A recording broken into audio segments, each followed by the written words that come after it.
second half of the season-opening doubleheader for the World Challenge Championship in 2015, taking place at Circuit of the Americas outside Austin, Texas on Sunday. And the RealTime Racing Acura TLX-GT bunch was able to put one of their cars on the starting grid.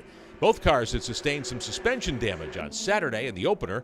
The 42 of Peter Cunningham too seriously damaged to run on Sunday, but the team was able to prepare the 43 for young Ryan Eversley. And after the morning warm-up, Eversley said he was plenty happy with the race car. Major thanks to these guys for staying up late last night, fixing the damage from the hit, and getting us back out here this morning. We were ready to go. You know, we were out there, one of the first cars out, and everything felt awesome. I was actually kind of bummed it was such a short session because I didn't drink any coffee. I used this to wake me up this morning. So it was a good session, and I like the wet. In fact, we won here last year in the Civic SI in the rain, so I'm happy to race here in the wet.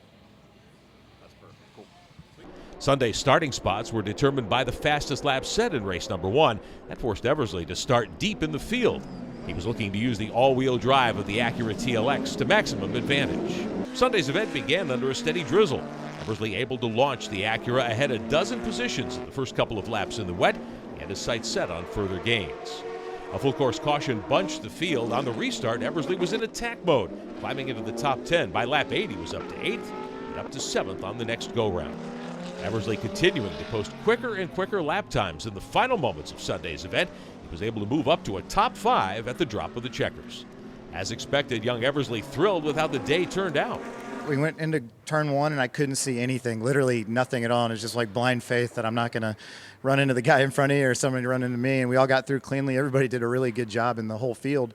And it just turned into, all-wheel drive versus the rest, and we took our Acura TLX and beat a Ferrari. I'm pretty sure I passed a McLaren, Bentleys, Porsches, you name it, and we were up there with our little Acura. So hats off to RealTime and HPD for giving us such a good car.